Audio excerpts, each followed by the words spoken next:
ማን ነው ጥፋተኛ? ቆይ እናቴን ልትገል የሞከረች ሴት ወይንስ እናቴ ናት? እናቴ እኮ ማንም ያላየውን ስቃይ አይታለች። ግን ደግሞ እሷንም ማሰቃይታታለች።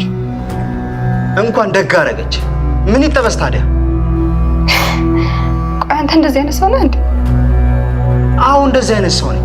እንዴ በጣም አበዛሽው እኮ ትሁት። ትሁቴ እዚህ ጉዳይ ላይ በጣም አከረረች። እኔ እንጃ ግን ልክ አይደለችም አባዬ። አዎ ልክ ነህ። እሷም የራሷን ብቻ ነው እያየች ያለችው። ገዜ ከጠየቀሽ አላየኋትም በይ። የእሱ ተራ እስኪደርስ። ተራ?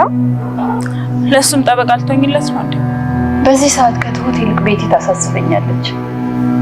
ምንም የሚያሳስብ ነገር አለ እንጂ ቤቲ ለካ ወደ አይደለም ያንን ሁሉ ነገር ያደረገችው። ያደረገችው ነገር ልክ አይደለም። ምን ታርግ ታዲያ? ህይወቷን ያመሰቃቀለውን ሰው በገንዘቤ ከሀገር አስወጥቼ ነዋ። ምን አሰብሽ? ይቅርታ መጠየቅ አለብኝ። ያለችበት ሄጄ ይቅርታ መጠየቅ አለብኝ። ያለችበት መሄድ አደጋለሁ። ይኑረው ግን አልቀርም። የፈለገችውን ታድርግ። አባዬ እሷ መቼም ነው ይቅርም አትላት። ይቅርታ ከመጠየቋ በላይ የሚያስፈራው ምን መሰለህ? አለሜ እዛ ቤት ነው። ይህንንማ አታደርገው። እኔም ብሆን ደስ ይለኛል፣ ግን ምከራለሁ። እኔም ይህን ጉዳይ ለትሁት መንገር አለብኝ። ለምን? ያለምን ሁኔታ እንድታውቁ። ለውጥ የለውም ምንም ማለት ናቲ፣ ትሁት ልጄ ናት። የራሷ ጉዳይ ብዬ መተዋልሽ። አረፍ ውሃ ይሸልሽ መጣሽ።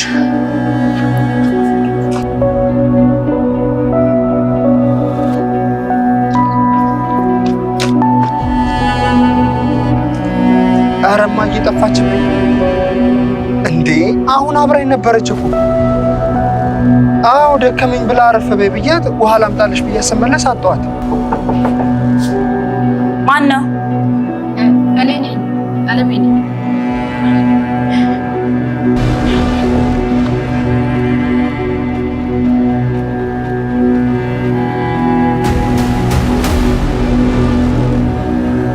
አለሜ አሁን ላይ እያደረገች ያለችው ነገር ትልቅ ዋጋ ሊያስከፍላት ይመስላል ማለት ነው። እሷ መጀመሪያ ላይ ወንድሟ ቤቲና እህቷ ላይ ያደረሰውን ነገር አልሰማችም ነበር። ግን ደግሞ አባዬ ሁሉንም ነገር ከነገራት በኋላ አሁን ላይ ተጸጽታ ለቤቲ አዝና ቤቲን ይቅርታ ለመጠየቅ ነበር ብቻዋን የመጣችው ማለት ነው። ቤቲ ደግሞ አለሜ ላይ ምን ማድረግ ትፈልጋለች የሚለውን ነገር ስናይ ወደ ኋላ ተመልሰን ለትሁትም ለናቴም ስታወራ የነበረውን ነገር ማስታወስ ይቻላል ማለት ነው።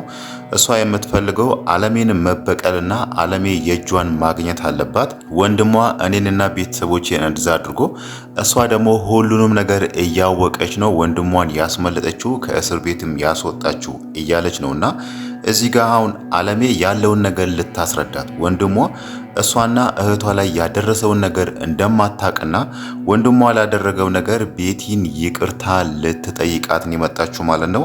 ጥያቄው እዚህ ጋር ቤቲ አሁን አለሜን ተረጋግታ ትሰማታለች? ተረጋግታ ሰማቻት ከተባለ እውነት ቤቲ አሁን ላይ አለሜን ታምናለች የሚለው ነገር ነው ማለት ነው።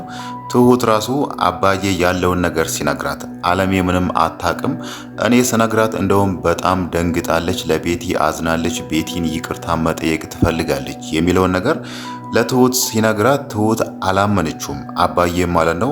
እውነት አሁን ወንድሟ ያደረገውን ነገር ምንም አታቅም የሚለውን ነገር ጠይቃ ነበር ማለት ነው። ትሁት ደግሞ እንደዛ የተጠራጠረችና አሁንም አለሜ እየዋሸች ነው፣ እንዴት ነው ያንን ነገር ሁሉ አታቅም ልንል የምንችለው ብላ ያሰበች። እዚህ ጋር ቤቲ ደግሞ አለሜን በጭራሽ ልታምናት አትችልም ማለት ነው።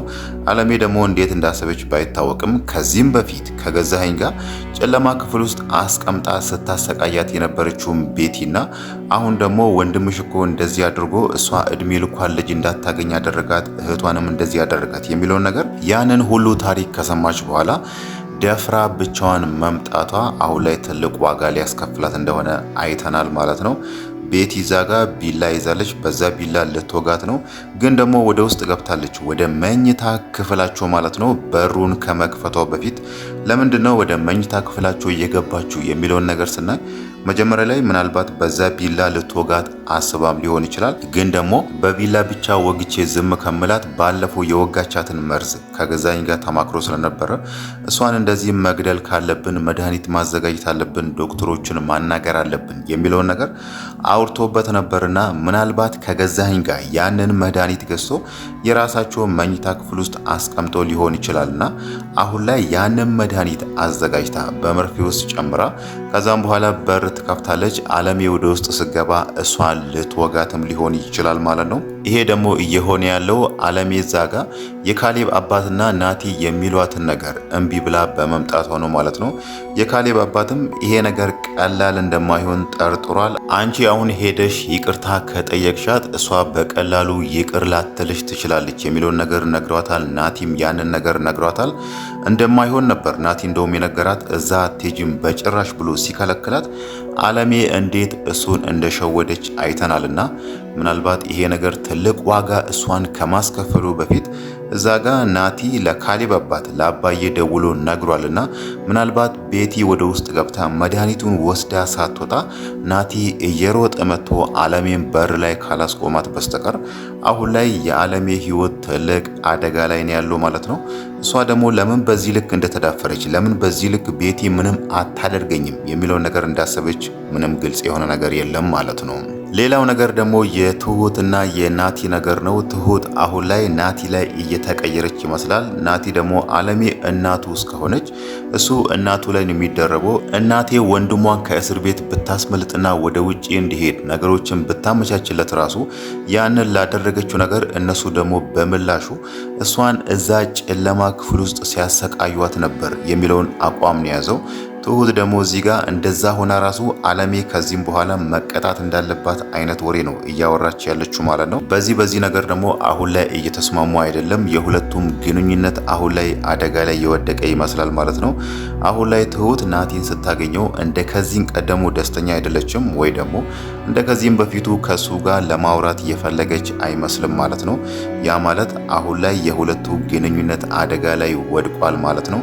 ናቲ ደግሞ የፈለገ ነገር ቢሆን እናቴ ናት፣ ያንን ነገር ብታጠፋ ራሱ ለዛ ነገር ተቀጣለች፣ እነሱም በምላሹ እሷን እንደዚህ አድርጓል የሚለው ነገር ቢዝም ትሁት ደግሞ አሁን ድረስ አለሜ የሆነ ዋጋ እንድትከፍልና ያ ነገር ሁሉ ሲደርስባት የነበረው የእጇን እንዳገኘች ነው አሁን ላይ እየተናገረች ያለችው። ይሄ ነገር ደግሞ ሁለቱን ሊያስማማቸው አልቻለም፣ ትሁትንና ናቲን ማለት ነው። በተለይ ናቲን የሚያበሳጨውና የሚያናድደው ከትሁት ነገር አለሜ እዛ ጨለማ ክፍል ውስጥ መሰቃየቷ የእጇን ያገኘችው የስራዋን ዋጋን ያገኘችው የሚለው ቃል ናቲን በጣም አበሳጭቶታል። እንዴት እናቴን እንደዚህ ትላለች? አንዳንዴ አለሜ የኔ እናት መሆኗን ራሱ ትረሳለች የሚለው ነገር ነው እሱ እየጠየቀ ያለው ማለት ነው። በአጠቃላይ ስናየው ግን አሁን ላይ ሁለቱ በፍቅር ይቀጥላሉ፣ እንደ በፊቱ አብሮ ይሆናሉ የሚለው ነገር ያን ያክል የሚያስተማምን ነገር አይደለም ማለት ነው። አለሜን ብትቃወምና ከናቲ ጋር ያላትን ፍቅር ራሱ ለማቆም ብታስብ ትሁት አሁን ላይ ከቤቲ ጎን ነው መሆን የፈለገችው። ቤቲ ደግሞ አሁንም ድረስ ትሁትን በጥርጣሬ አይን ነው እያየቻት ያለችው ማለት ነው። ትሁትን ከቤቲ ጋር ሌላ የማያስማማን ነገር ደግሞ የቤቲ ዛጋ አለሜን እንዲህ ማድረግ እፈልጋለሁ፣ እሷን ማስወገድ እፈልጋለሁ፣ እሷን መግደል እፈልጋለሁ የሚለው ነገር አሁን ላይ ሁለቱን እያጨቃጨቃችሁ ነው ማለት ነው። ምንም እንኳን አለሜ ጥፋተኛ ብትሆን፣ ምንም እንኳን አንቺና እህትሽ ላይ እንደዚህ አይነት በደል ያደረሰው ወንድሟን ከእስር ቤት ገንዘብ ከፍላ ብታስወጣውም አለሜ ግን በዚህ መልክ መቀጣት የለባትም፣ ህይወቷ መነጠቅ የለባትም የሚለውን ነገር ነው። ይሄንን አቋም ነው የያዘችው ትሁት ማለት ነው። ቤቲ ደግሞ እኔ የምረካው እኔ ደስተኛ መሆነው የአለሜን እስትንፋስ ሳቋርጥ ነው የሚለውን አቋም ነው የያዘችው። ይሄ ነገር ደግሞ በዛ በኩል ቤቲንና ትሁትን እያስማማቸው አይደለም። በስተመጨረሻም ትሁት የወሰነችው ውሳኔ አይተናል። ከሁለቱም ወገን ለመውጣት ነው ያሰበችው። እዛ ጋር ከነናቲ ጎን ከመሆንም እዚህ ጋር ከቤቲ ጎን ከመቆምም ከሚለው ለምን ሁለቱንም ትቼ ራሴን ነፃ አላወጣም በሚል አሁን ላይ ሁሉንም ነገር ትታ ስራውን ብቻ መስራትን የፈለገችው ማለት ነው። ግን ደግሞ በስተመጨረሻም የካሌብ አባት መጥቶ እሷ ወደ ጉዳዩ እንድትመለስና ምናልባት አለሜን ለማስቆም ወይ ደግሞ ቤቲን እንድታረጋጋት የሚሆን ባይታወቅም አለሜ እንዲህ ብላለች፣ ቤቲን ይቅርታ መጠየቅ ትፈልጋለች፣ እሷ ስለ ጉዳዩ ምንም የምታውቀው ነገር የለም የሚለው ነገር በዝርዝር እየነገራት ነበር። ጥያቄ የሚሆነው እዚህ ጋር ደግሞ ምናልባት ትሁት ከዚህም በኋላ የካሌብ አባት ያንን ነገር ከነገራት በኋላ እሺ በቃ ወደ ጉዳዩ ልመለስ ብላ ወይ ከቤቲ ጎን ወይ ደግሞ ከነናቲ ጎን ሆና አለሜን ለማገዝ ታስባለች የሚለው ነገር ነው ማለት ነው። ግን ደግሞ ቢሆንም እዛ ጋር የካሌብ አባት አባዬ እየነገራት የነበረው ነገር አለሜ ስለዚህ ጉዳይ ምንም የምታውቀው ነገር የለም፣ ወንድሟ ቤቲ ላይ ያደረሰውን ነገር ምንም የምታውቀው ነገር የለም የሚለው ነገር ያን ያክል አልተዋጠላትም ማለት ነው። ሌላው ነገር ደግሞ እዚህ ጋር ልናነሳ የምንችለው ስለ ቤቲ እህት ስለ ሂዊ ነው። እዛ ጋር ደብዳቤ ጽፋ ከእናቷ ጋር ወደ ጸበል ቦታ እንደሄደች ነበር ተናግራ የሄደችው ማለት ነው። እውነት ሂዊ ወደ ጸበል ቦታ ነው የሄደችው? ለምንስ ነው ደብዳቤ ጽፋ ማስቀመጥ ያስፈልጋት? ወደ ጸበል ቦታ የምትሄድ ከሆነ እዛ ጋር ቤቢንም ቤቲንም ጠርታ እንደዚህ ጸበል ቦታ መሄድ ፈልጌያለሁ ብላ ሁለቱንም በአካል ተሰናብታ መሄድ እየቻለች ለምንድን ነው ደብዳቤ ጽፋ ፍራሿ ላይ ማስቀመጥ ያስፈልጋት የሚለውን ነገር ስናይ ምናልባት እዚህ ጋር ሂዊ የሆነ የደበቀቻቸው ነገር አለ። በተለይ የቤቢ እናት ደውላ ለልጄ እንዳንቺ አይነት ሽባ ሴት አትገባውም፣ ምን እንዳለበት ልጄ ስራውን ትቶ ካንቺ ጋር ሲቸገር የሚውለው እያለች እንደዚህ ስሜቷን ሞራሏን የሚነካ ቃል በተለይ እሷ በጣም ያበሳጫትና በጣም ያናድዳት ለካ እኔ ለሌላ ሰው ሽባ ነኝ የሚለው ነገር በጣም አበሳጭቶታል፣ በጣም አናዶታል። ግን ደግሞ ቢሆንም ለቤቢ ስለተፈጠረው ነገር ልትናገር አልፈለገችም። እናትህ ደውላ እንደዚህ አለችኝ የሚለው ነገር ለሱ ከነገረች ምናልባት ከእናቱ ጋር ሌላ ሰጣ ገባ ውስጥ ይገባል ብላ አስባ ይሁን ባይታወቅም ግን ለሱም ለቤቲም ምንም ነገር ልትናገር አልፈለገችም። ከማዬ ጋር ወደ ጸበል ቦታ ሄደናል ብላ ያንን ነገር ተናግራለች። ቤቲን ደግሞ እዚህ ጋር እያሳሰባት ያለው እሷን ለማሳከም ትልቅ ዋጋ የከፈልኩበት የሕክምና ቀጠሮዋ ደርሷልና የት ነው ያለችው? የት ጸበል ቦታ ነው ሄደችው? ለምንስ ነው አሁን ላይ የሕክምና ቀጠሮዋ ሲደርስ ባለበት ሰዓት የጸበል ቦታ መሄድ ያስፈልጋት የሚለው ነገር አስጨንቋታል። ምናልባት ቤቢ የሆነ ያስቀየማት ነገር አለ እንዴ የሚለው ነገር አስባ ነው አሁን ላይ ቤቢን ደጋግማ እየጠየቀችው የነበረው። ግን ደግሞ ቢሆንም ለሁለቱ አሁንም የሂዊ ነገር ግልጽ አልሆነላቸውም ማለት ነው።